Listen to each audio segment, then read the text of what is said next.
Habíamos visto una clasificación de acuerdo al sujeto y al objeto.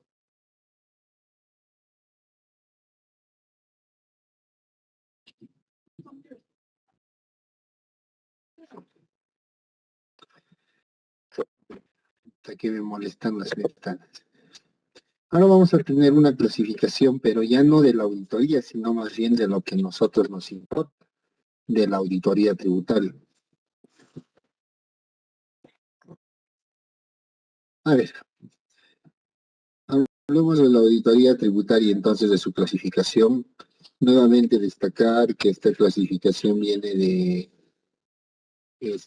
se ha tomado como referencia al señor Jaime Flores Soria. Decimos que la auditoría se clasifica en tres. Ustedes lo tienen más adelante, cada uno de ellos escrito, por si acaso están ahí. Ya, pero lo vamos a ir mencionando ya en esta diapositiva. Hay uno por su campo de acción, ya, es decir, por lo que abarca, ¿no? Por su iniciativa. Nos referimos a por quién la propone. Por su ámbito,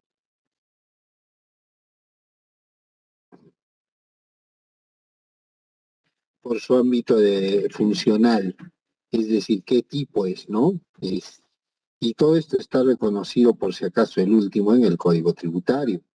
Así es que eso tampoco es una invención del autor. Cuando hablamos de por su campo de acción, tenemos que hablar primero de la auditoría fiscal. La auditoría fiscal es la que impone, ese es el término, ¿ya? La que impone la administración tributaria.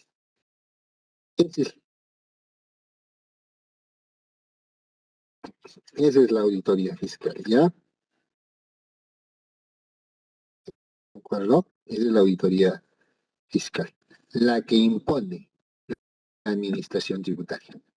Obviamente el objetivo es el mismo, ¿no? Verificar el cumplimiento tanto de obligaciones formales como de obligaciones sustanciales.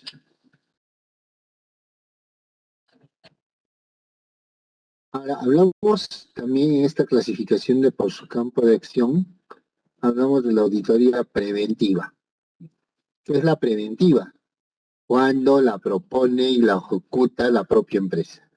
Puede ser a través de un auditor interno, o sea, que jerárquicamente esté dentro del organigrama de la empresa, o puede ser a través de un auditor externo independiente. En este caso, por favor, no estamos hablando de la administración tributaria, estamos hablando de un auditor independiente. ¿De acuerdo? Ese es por su campo de acción.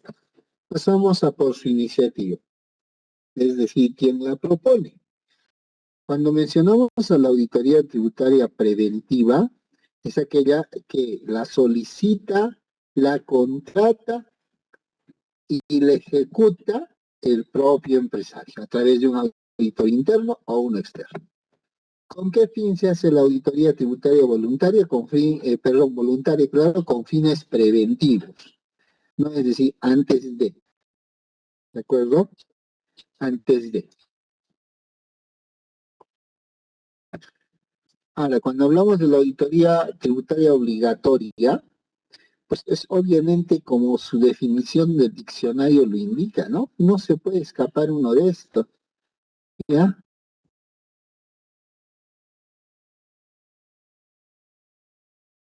No las programan y tenemos que someternos. ¿Qué más se puede decir? Bueno, la obligatoria la hace SUNAT a través de la aplicación del artículo 62 del Código Tributario, ¿ya?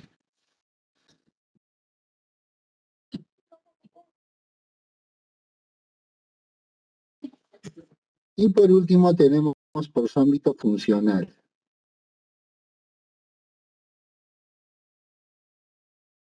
Primero tenemos la auditoría tributaria integral.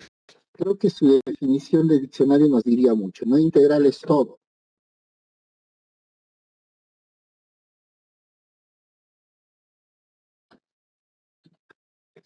¿Qué es una auditoría tributaria integral? Es cuando se revisa pues, el todo de la empresa, ¿sí? El todo. Es decir, todo el ejercicio económico, los estados financieros, todos los tributos y todo el periodo. Eso es una integral, ¿ya? Reitero, todos los tributos, todo el periodo, a eso se refiere todo. Ustedes saben que un ejercicio económico o un periodo tributario dura un año. Ese es el todo, ¿de acuerdo? ¿Qué es la parcial? Cuando solamente se revisan partes específicas en materia tributaria. Podríamos o solamente revisar renta, o solamente revisar IGB, solamente revisar selectivo, solamente revisar ITAN, entre otras cosas. ¿Mm? O puede aplicarse a parte de un periodo, es decir, un mes, medio año, 2 meses, un día, etc. A eso se refiere parcial. Lo más novedoso, pero ya ni tanto, digámoslo, pero es lo más nuevo en materia de auditoría, es la auditoría tributaria parcial electrónica. Cuando leemos nosotros parcial electrónica, debemos entender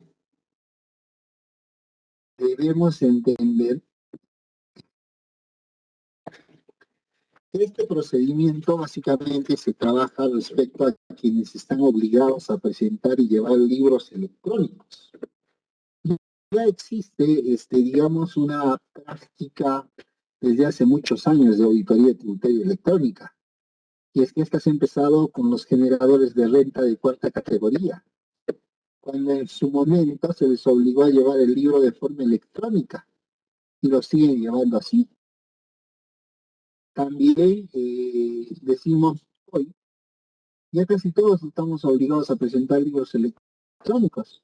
Entonces, para la administración tributaria es hecho más sencillo trabajar bajo este sistema. Las técnicas y procedimientos son los mismos que toda auditoría, ¿no? Uno podrá decir, pero ¿y qué hacemos con todo lo que hemos estudiado? No. Las técnicas y procedimientos son exactamente los mismos. ¿Cuál es la diferencia con las otras auditorías? El hecho está en el periodo elecciónico, ¿ya?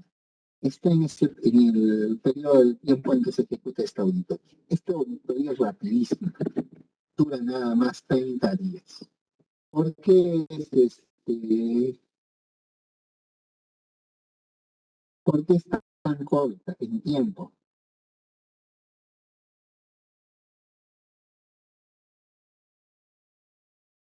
Porque la administración tributaria ya tiene pues la información a través del sistema de recojo de comprobantes electrónicos, libros electrónicos, declaraciones juradas, ya tiene todo. Lo único que hace es requerir una información complementaria,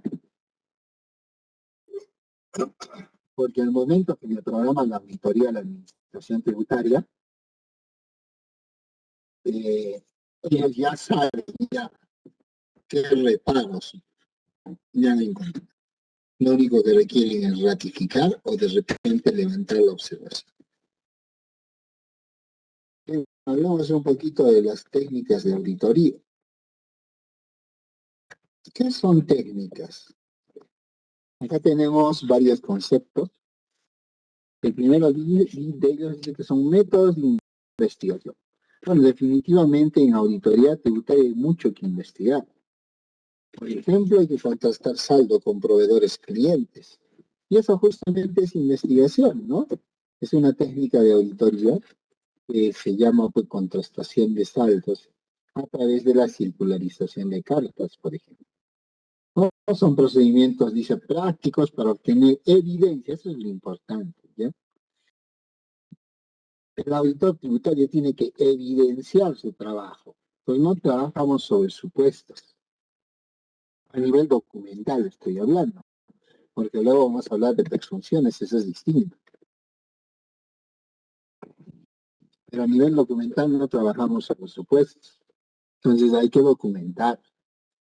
Por ejemplo, una confirmación de saldos, pues, se va a hacer a través de la circularización de una carta a un proveedor o un cliente y la respuesta del mismo.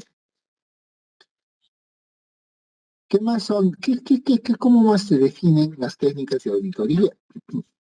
Se define como los recursos particulares que el auditor utiliza para obtener información, ¿no? Cada auditor aplica sus propias técnicas, sus propios procedimientos, obviamente sin escapar pues de la técnica de auditoría propiamente. ¿Qué pasa cuando se aplican técnicas aisladas? No se puede trabajar en ese sentido. Recuerden ustedes que en la etapa de planeación de auditoría hay varios documentos que se elaboran. ¿Cuáles son esos documentos?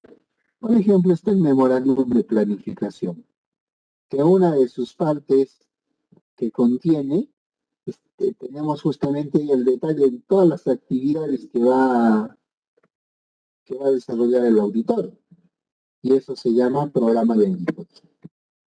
Entonces no puede ir sin rumbo pues el auditor, tiene que elaborar definitivamente un programa. A ver, acá tenemos algunas técnicas de auditoría clasificadas en grupos. Por ejemplo, una de las técnicas es la evaluación general. Pues antes de hacer una auditoría tributaria tengo que conocer el entorno pues de la empresa. Mínimamente a qué se dedica, cuántos establecimientos tiene, etcétera, ¿no? En qué régimen está, conocer a sus representantes legales, entonces. Luego tenemos la técnica de análisis. ¿Qué cosa analizamos? Números, pues. Y los números están representados en que en los estados financieros, ahí están los números, eso se analiza. Rubro por rubro, se analiza los componentes de los estados financieros. Luego hablamos de la inspección. La inspección ya definitivamente se realiza pues con un examen de la revisión documentaria, podemos decir, ¿no? Sería un examen ya donde nosotros podemos revisar la documentación, ¿no? Y ahí tenemos acceso a ciertos aspectos. Cuando hablamos de la técnica de confirmación, justamente es lo que les mencionaba hace un momento, la confirmación de saldos, no solamente con los proveedores clientes, también con las instituciones financieras, con los acreedores, entre otros.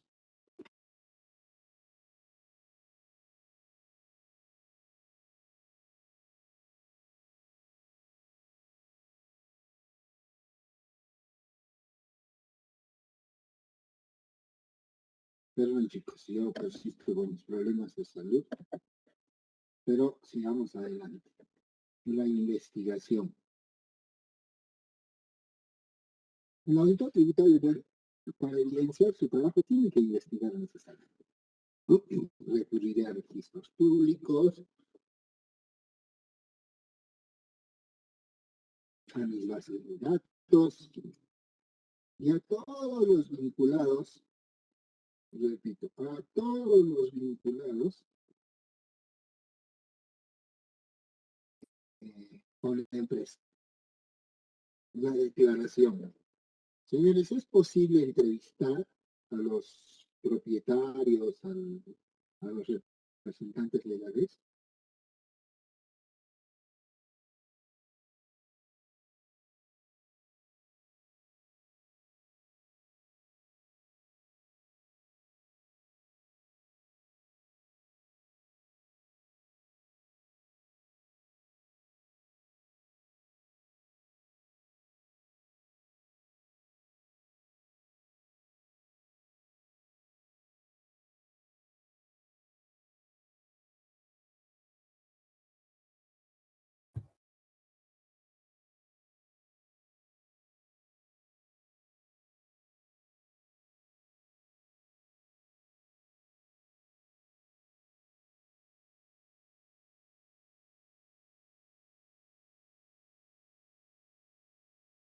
Chicos, ¿están ahí? ¿Es posible tomar declaraciones? ¿Qué se llama específicamente esa técnica en auditoría tributaria?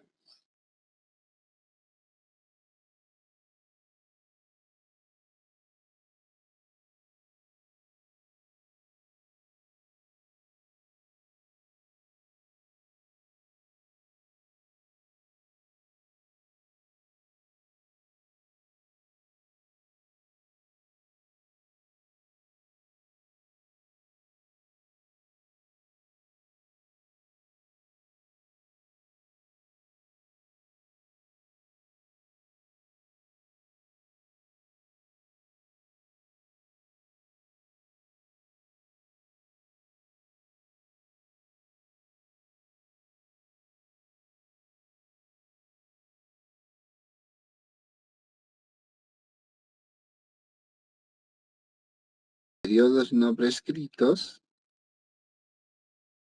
estamos hablando de un primer plazo que es 4 años, de un segundo plazo que es 6 y de un tercero que es 10.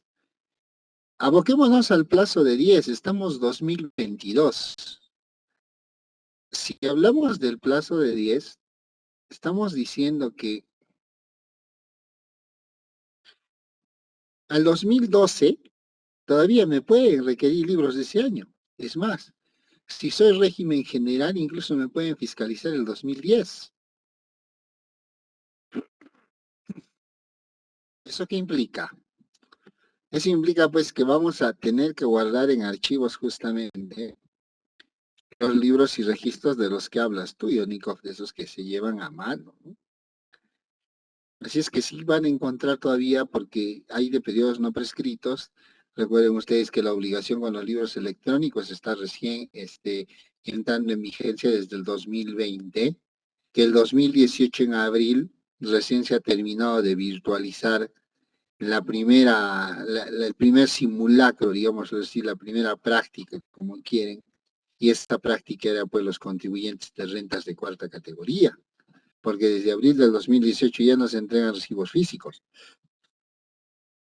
¿Qué cosa se entrega? Recibos electrónicos. También ya llevaban ya ellos libros electrónicos desde el 2014. Entonces, ¿aún vas a encontrar? Sí. Es más, yo voy a salirme, no sé, unos segundos más del tema. Yo les invito a que ahora que están en etapa de hacer prácticas, vayan, sean curiosos, préstense un libro y revisen la caligrafía, por ejemplo, de esos libros. Es envidiable, ¿no? Los contadores antiguos, bueno, yo estoy más o menos entre digamos, lo manual y lo computarizado, pero los más antiguos que yo, pues tenían una redacción, pues, digna de imprenta, en serio. Hay que Yonikov, yo regreso a lo mío, ya te he respondido. Declaraciones, claro que sí, señores, las declaraciones son evidencia en auditoría. En nuestra especialidad de auditoría tributaria, a las declaraciones se les llama, uy, espérenme, se me acaba de ir el término.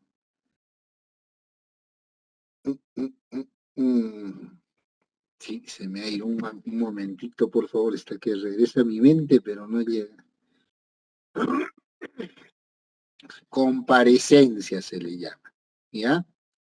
Así se le llama comparecencia. Así es posible. Es más, cuando Sunate te cita, levanta un acta a ver si has asistido o no. O sea, es así de práctico esto, ¿no? Entonces también. La observación es una técnica de auditoría también, pues. Si no, ¿cómo revisamos la documentación? Pues el cálculo, obviamente, pues, ¿no? Ustedes han utilizado seguramente en auditoría financiera las marcas de auditoría, la marca de sumatoria, verificado, cotejado, Profesor, contrastado. una pregunta más, disculpe que le interrumpe, profesor. Sí. Continuando con el tema, profesor, en todo caso, o la conclusión sería de que sí se realizaba, ¿no? La comparecencia a mano y, profesor, la remuneración era la misma que actualmente reciben. O sea, a diferencia, digamos, de que hoy se presenta electrónicamente y hace años manuales, ¿no? Mira, voy a acabar de responderte, no mezclemos las cosas. Ya, respecto a los libros, queda, ya sí se hacían manual y ahora son electrónicos. No está prohibido llevar manual, por cierto. El problema es que si quieres seguir llevando manual, te generas un doble trabajo, que es hacer el libro manual y lo segundo, tendrías que pasarlo al libro electrónico, ¿no? Al formato en Excel que te establece SUNAT. En cambio, cuando llevas tu computarizada, la cosa es totalmente distinta. Ya, porque cuando llevas contabilidad computarizada, La cosa cambia en vista de que con un clic ya tienes ya tu el libro electrónico listo para ser presentado. Ya, ahora, respecto a los honorarios, Yanico. Respecto a los honorarios, pues es un tema bastante discutible. ¿Por qué te digo esto? Para el llevado de contabilidad entiendo que me estás preguntando. Te digo que es un tema bastante discutible porque SUNAT en Puno, en nuestra ciudad de Puno, es una oficina remota, no es un centro de atención al contribuyente nomás. O sea, es una oficina que tiene simplemente dos áreas, ¿no? El área de atención al público y el área de orientación. Es una oficina pequeña. ¿De quién depende SUNAT Puno? SUNAT Puno depende de la sede, de su sede principal, que es Juliaca, que es la oficina zonal, donde sí funciona el área de auditoría y el área de control de deuda. Si ustedes se dan una vueltita por SUNAT Juliaca, van a encontrarse estudios contables grandes, medianos, pequeños, y van a encontrar luego unos módulos donde hacen las declaraciones, unos módulos en la calle, ¿ya? Esos módulos en la calle donde se hacen las declaraciones, pues cobran, digamos, perdónenme el término, no cobran baratito, ¿ya? Cobran baratito. En cambio, incluso hay señores todavía, pues, que están hace no sé cuántos años, todavía tienen sus máquinas de escribir para llenar algunos formularios. Eso es sorprendente, de verdad. Pues no voy a hablar de honorarios, Yonico, discúlpame. Al único lugar que te puedo derivar para que veas la tabla de honorarios es al Colegio de Contadores. Ahí está establecida la tabla de honorarios. No dista mucho de lo que se llamaba manual a lo que es computarizado, porque el trabajo manual, si bien es cierto, demandaba a veces la subcontratación de profesionales técnicos, hoy día llevar de forma informatizada demanda la compra de las licencias, ¿no? Entonces, los costos no han variado y para que sepan cuánto van a cobrar cuando ejerzan, existe una tabla en el Colegio de Contadores. Ya pueden revisar la página web de los colegios de contadores y ahí les establece más o menos, tienen como referencia cuánto se debe cobrar por un régimen general, cuánto por un MIPE, cuánto por un especial, cuánto por Ya, un profesor. Gracias, IUS, profesor. pero te comento que definitivamente va a marcar el precio, pues la ley de la oferta y la demanda. Ya, queda ahí. Pasamos a la observación, les decía, ¿no? Vamos a revisar la documentación, vamos a observar eh, cómo funciona la empresa, ¿no? Sus hechos económicos respecto, por ejemplo, al manejo de almacén, ¿no? Había que hacer el cálculo, les dije, ¿no? Sumatorias, contrastaciones, entre otras cosas. Y por último, otra técnica es la verificación. Pues definitivamente lo que se observa, lo que se logra, hay que verificarlo, cotejarlo con mayor documentación. Sigamos avanzando.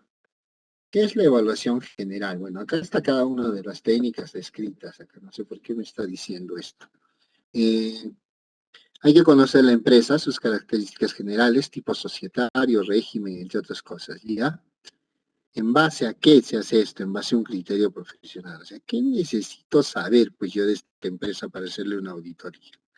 En función a eso es que nos formamos una opinión preliminar de la situación tributaria del contribuyente. Por ejemplo, ¿no? Si yo concluyo que esta empresa está en el régimen especial, digamos, obviamente pues no voy a poner en mi programa de auditoría revisar las declaraciones juradas anuales, ¿no es cierto? Ese es un imposible, pues no tiene declaraciones anuales. Entonces, ya conociendo la empresa, nos formamos una primera opinión de la misma. Ahora, tenemos que conocer el contexto donde desarrolla sus actividades, porque de ahí voy a partir para poder contrastar saldos con sus proveedores, clientes, entidades financieras, acreedores, entre otros. Bueno, conocer la empresa me va a permitir pues orientar mi trabajo como auditor, ¿no? ¿Qué es lo que voy a revisar? ¿Qué es lo que no voy a revisar? Etcétera. A ver, sigamos. Respecto a la técnica del análisis, ¿no? Hay que descomponer los saldos y los movimientos de cada cuenta. Eso que les decía, ¿no? Cada rubro de los estados financieros se evalúa. Ya hay algunos que hay que combinarlos, otros que hay que relacionarlos, dentro de otras cosas. Bueno, hay que establecer los saldos. ¿Qué más podemos decir? Pues nada más, hay que revisar los movimientos. Para eso hay técnicas, pues hay muchas técnicas, ¿no? Si no podemos determinar los movimientos, por ejemplo, de una cuenta bancos, habrá que recurrir al extracto bancario. Al final, si no, pues, si no se puede identificar los pagos, habrá que recurrir al registro de compras, por ejemplo, ¿no? Para ver qué facturas coinciden con qué pagos. Entonces hay mucho trabajo que hacer en la auditoría. A ver, si estamos hablando de inspección. ¿Qué cosas es inspección? Se hace un examen físico de los bienes materiales. Ejemplo, una toma de inventario. También se revisan los documentos físicos verificables, comprobantes de pago. ¿Ya? Y al final, ¿qué se verifica? La autenticidad de sus comprobantes de pago. Muchas veces las empresas tienen o comprobantes de pago falsos o comprobantes de pago de empresas que no están activas. A esos se le llama comprobantes de pago no fehacientes. Entonces tenemos los comprobantes de pago no fehacientes. Hay que verificar pues, cada uno de los comprobantes de pago que tenemos cumple o no ese rol, ese requerimiento, como quieran llamar. Respecto a la confirmación, ¿no? Yo les mencionaba justamente el famoso cruce de información. Hay que comprobar las partidas de los activos, las operaciones, saldos, mediante información proporcionada por terceros. ¿Ya? Los terceros me tienen que proporcionar información. Para eso, ¿qué voy a hacer? Voy a circularizar cartas. ¿A quiénes? Abajo está. ¿A quiénes voy a circularizar cartas? Bancos, clientes, proveedores, para que me confirmen los saldos tanto de los activos como de los pasivos. Obviamente, cuando remitimos una carta, estas cartas pues, no van a ser, digamos, remitidas a la empresa, tienen que ser remitidas directamente al auditor, ¿ya? Tienen que ser directamente remitidos al auditor. Bueno, ahí vamos a detectar justamente pues si hay algunos reparos, ¿no? Si hay algo que no concuerda, ¿no? No concuerda no concuerda con los saldos en libros, por ejemplo, no concuerda con las cuentas.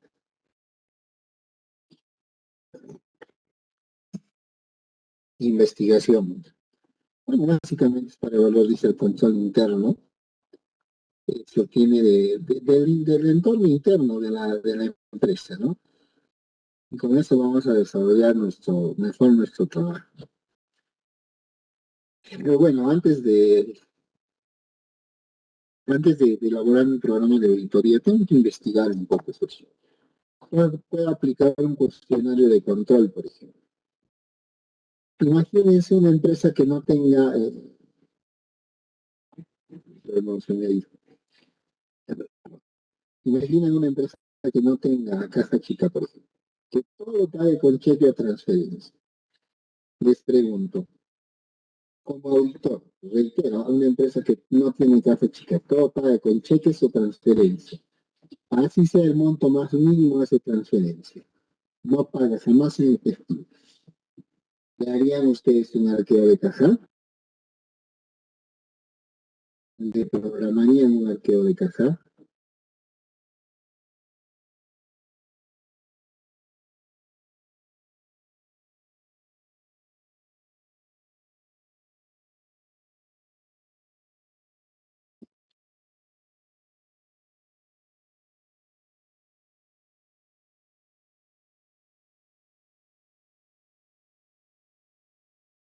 No, pues obviamente, por eso se investiga. Gracias.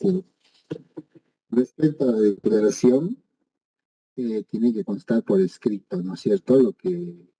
Las declaraciones que se han obtenido de los entes involucrados. Obviamente esta evaluación tiene que estar correctamente confirmada. La observación. Ya, bueno, la observación ya es menos formal. Ya solamente es una cuestión de que con la vista, con los sentidos, ¿no? Obtener información. ¿Ya? Ahí voy a conocer yo como auditor, ahí voy a conocer cómo funcionan los procesos y cosas así. Cálculo no es otra cosa que la verificación aritmética de las cuentas. Hay que usar información adecuadamente, no solamente se utiliza una técnica de cálculo, por favor.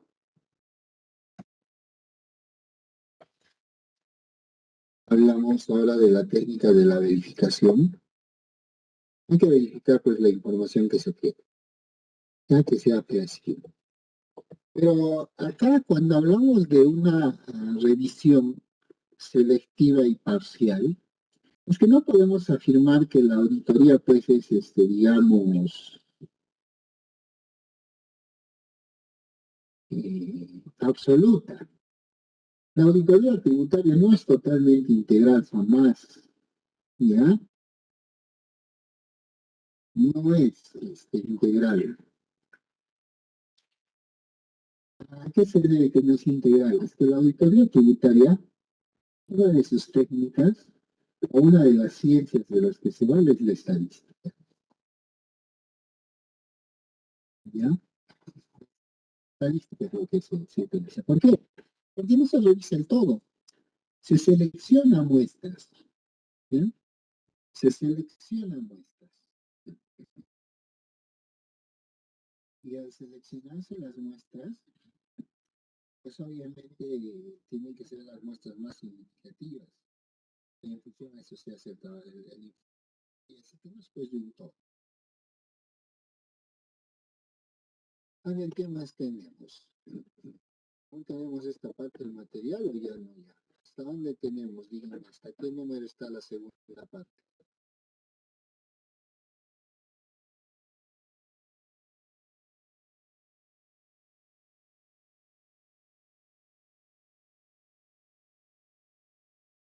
Chicos, ¿hasta qué número está la segunda parte?